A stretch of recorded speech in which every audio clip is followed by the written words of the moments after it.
Muy buenos días, hermanos.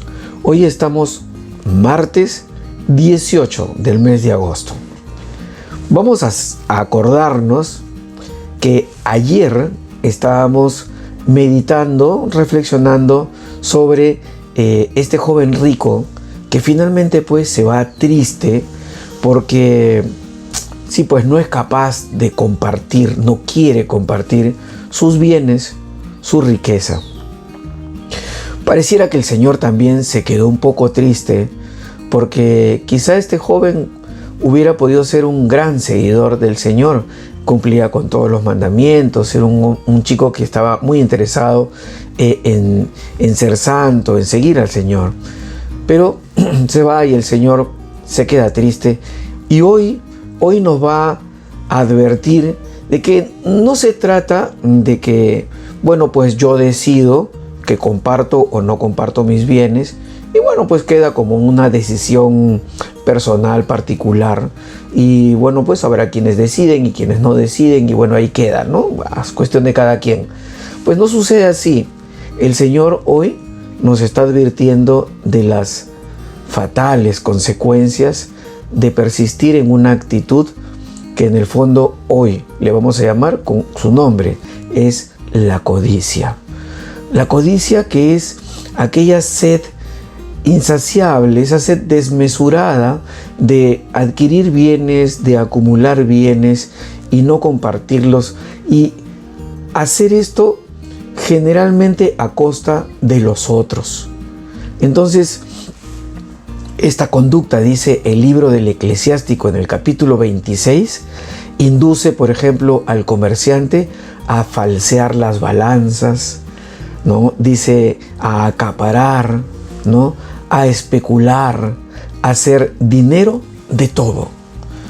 Somos conscientes y conocemos muchos ejemplos que en tiempos, por ejemplo, de pandemia o ejemplo en momentos de grandes crisis, hay mucha gente que aprovecha esas aguas movidas, esas situaciones tensas, esa necesidad de grandes masas de gente y empieza a hacer ingentes fortunas a expensas de otro. Es un mensaje muy fuerte que nos da hoy el Señor y vamos primero a pasar a la lectura del Santo Evangelio según San Mateo. En aquel tiempo dijo Jesús a sus discípulos: creedme, difícilmente entrará un rico en el reino de los cielos. Lo repito, más fácil es a un camello pasar por el ojo de una aguja que a un rico entrar en el reino de los cielos. Al oírlo, los discípulos dijeron espantados: entonces, ¿quién puede salvarse? Jesús se les quedó mirando y les dijo: para los hombres es imposible, pero Dios lo puede todo. Entonces le dijo Pedro: pues nosotros lo hemos dejado todo y te hemos seguido. ¿Qué nos va a tocar? Jesús les dijo: creedme, cuando llegue la renovación y el Hijo del Hombre se siente en el trono de su gloria, también vosotros, los que me habéis seguido, os sentaréis en 12 tronos para regir a las 12 tribus de Israel.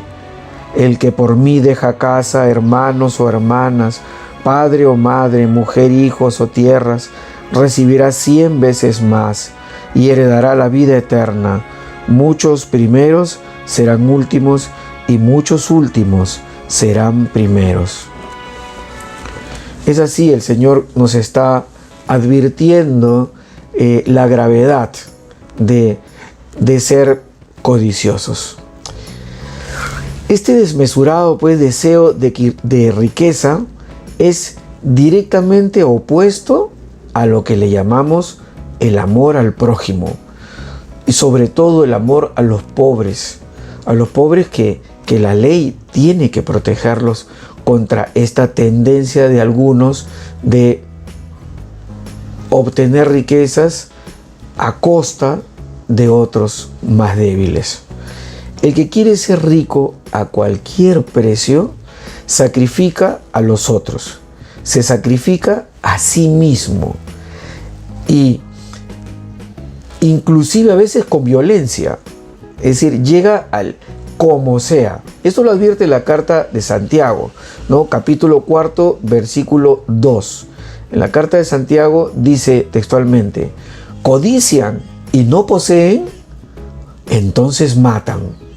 Y ojo, no se trata solamente de el quitarle la vida, de matar a alguien físicamente, ¿no? Sino con cuánta facilidad esta persona codiciosa, esta persona con esta sed desmesurada de dinero, simplemente mata honras, mata famas, y con argucias legales, con cosas muy aparentemente coherentes, manipuladas, le quita finalmente lo que le corresponde a otro. Todo esto pues es contrario, directamente contrario a Cristo. ¿Por qué? Porque Cristo, siendo rico, se hace pobre para servirnos a todos nosotros, dice la segunda carta a los Corintios, capítulo 8, versículo 9. Ahora, es más grave todavía cuando esta codicia, cuando esta sed desmedida de acumulación, de este amor al dinero o a las posesiones materiales, viene de parte pues de discípulos de Cristo, de seguidores, y más aún cuando a veces son autoridades jerárquicas. Esto aún es más grave. Como seres humanos no estamos exentos de estas tentaciones y hay que tenerlas con mucho cuidado, porque esto lo dice, por ejemplo, en el Evangelio según San Marcos, capítulo 10, versículo 44, porque es tan escandaloso este afán por el dinero de los discípulos mismos del Señor, porque somos los discípulos del Señor los que estamos por vocación llamados a servir, a ser servidores de los hermanos y no servirnos de ellos. También es cierto que este afán desmedido por la riqueza, como dice en Colosenses, la carta a los Colosenses capítulo 3, versículo 5, se convierte en una idolatría. Porque, claro, este corazón que le pertenece por definición, por derecho propio al Señor, a Dios, este corazón ahora está cedido, está apoyado, endosado, está confiado a otro Señor, que es el Señor dinero, despreciando de esta manera al único, al verdadero Dios. Finalmente se puede decir algo que es muy claro. Este afán desmedido por la riqueza, este afán por retener riqueza, es pues insensato, es fuera de toda sensatez, es una locura, porque claro, en la vorágine, en el ritmo de estar en la búsqueda de tener más y de tener más y de acumular no solamente, sino retener y de no soltar nada, nos hace olvidar una cosa bien importante, una cosa que es inevitable. Nos hace olvidar la muerte, que la muerte es una realidad, un paso, un trance hacia la vida eterna.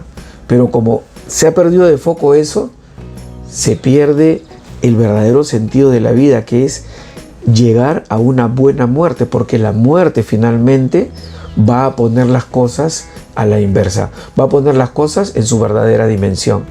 ¿Y para qué? ¿Para qué fue todo? Hay que reflexionar. Muy interesante hoy la lección de nuestro Señor, que nos está hablando de esta, finalmente de un mensaje de caridad, de un mensaje de amor, un salir de sí, un salir de nosotros mismos, de nuestras propias fronteras y ver hacia afuera. Y ver en el hermano nuestro propósito, en la necesidad del hermano nuestro propósito, nuestro tiempo, nuestros dones. No estamos hablando necesariamente de acumular dinero en efectivo, cash, en una caja o en una cuenta bancaria o en valores o en propiedades. Tenemos muchos activos, muchos valores, mucho patrimonio que son nuestros dones, que son nuestras capacidades y que muchas veces estas se ven castradas, trabadas y finalmente desaparecen porque no las ponemos en ejercicio. Nuestro tiempo es un gran don. Escuchar al hermano es un gran don. Nuestros sentidos son un gran don. Ver el sufrimiento del hermano y compadecerse y actuar al respecto es un don que no debemos pasar así nomás por alto.